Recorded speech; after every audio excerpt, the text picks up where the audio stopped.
Beyond Dreaming, a guide to awakening consciousness through the path of astral projection and out-of-body experiences by Hart, Part 23. Alternatively, you can use the following reality check when questioning your reality. Am I in the non-physical, or am I in the astral? The former is more effective because we can be completely unconscious at any point in our lives, unaware of whether we are in the physical, dreams, or in the astral. We are unaware because we are constantly dreaming and attached to our fantasies, dramas, imagined past or future, or reactions towards others, etc. It is essential to realize whether we are in physical or non-physical reality, that we are dreaming in either dimension. For example, one may be in the physical, and you may even think that your mind is silent because you cannot hear any inner chatter when you direct your focus inwards. But the reality is that on some level, you are still dreaming the dream of your life, or perhaps even dreaming or thinking that you are meditating and becoming a spiritual person instead of actually just being. It is important to be aware of all the content of your physical dream life, just as it is important to be mindful of your dreams while asleep. Otherwise, we will undoubtedly not know the difference. When you ask yourself, am I in the non-physical? You do not imply to your mind that it is not a dream. We must live as though we are always in the dream of our minds, because we are. And to walk through the spiritual path is to walk through our path of dreams that we've set out for ourselves and come out on the other side into greater self-realized realities. From the moment you started learning names about everyday objects and concepts, your mind began forming the dream of life. When you look at a tree, do you see the tree through the filter of ideas through your mind, or do you really see the tree?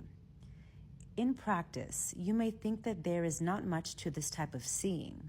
However, if one was to truly awaken their consciousness while looking at a tree, they would realize the profound significance and learn a multitude of information about nature conveyed by the tree, just in the same way that great minds in the past were able to make observations that others were previously unconscious of.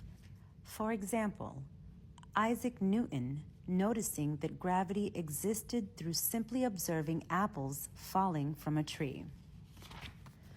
Furthermore, through observing a tree in this way, you would see how you are not separate from the tree and that the tree is not separate from you.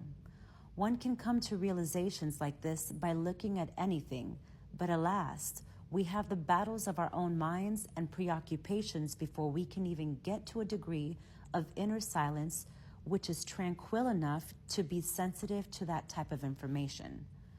One can become so proficient and sensitive to this type of seeing that they don't just receive complex understanding from looking at things, but they can also receive visions and perceive the multidimensional realities of such forms.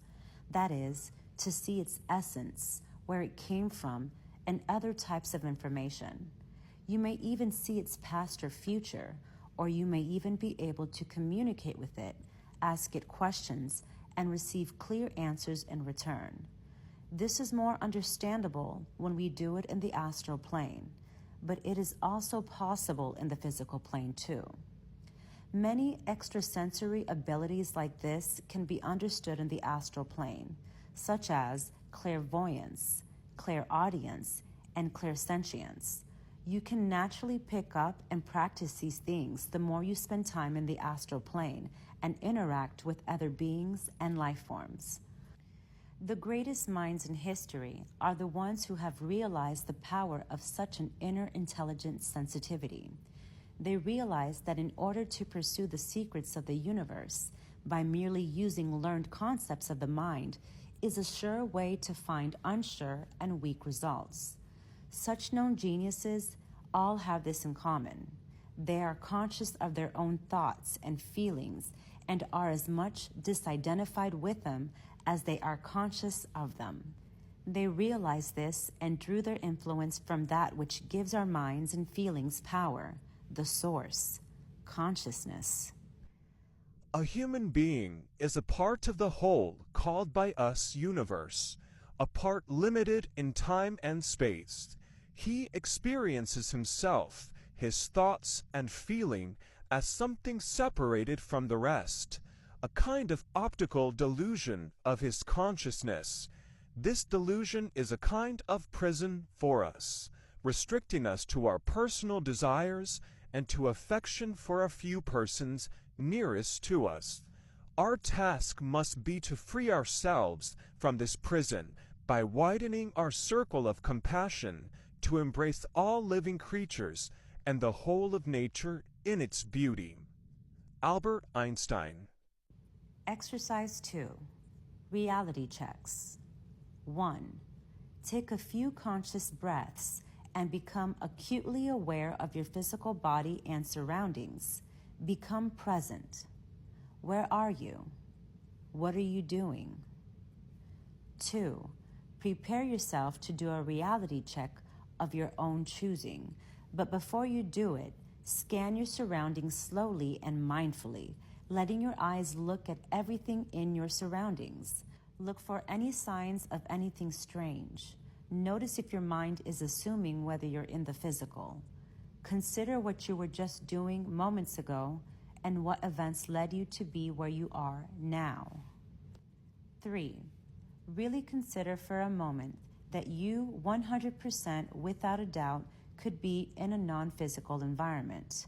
Think about what you would do next if you discover that you are. Then, with this honest consideration in your heart, perform the reality check vigorously. Do it a few times just to be sure. 4. If you find yourself in a non-physical reality, carry out your intentions. If you are in physical reality, be aware of your mind continuing to assume that you're not in a dream and try your best not to allow your reality check to be a reason to lower your awareness of your surroundings. Stay present and intend to do another reality check in an hour or so. 5. Repeat this practice as many times as you can throughout the day. The more you do it throughout the day, the greater you increase your chances of doing it while dreaming. Make sure you are consistent and always do it before you sleep and when you wake up. If you follow these steps intensely and diligently, you will find there is a feeling of aliveness that can arise from this. Explore it and surrender to the feeling. It is also good to practice before and after meditation. If you are persistent with this practice and do it enough times over the course of a week, it is highly likely that you will find yourself doing it in a dream or unconscious OBE.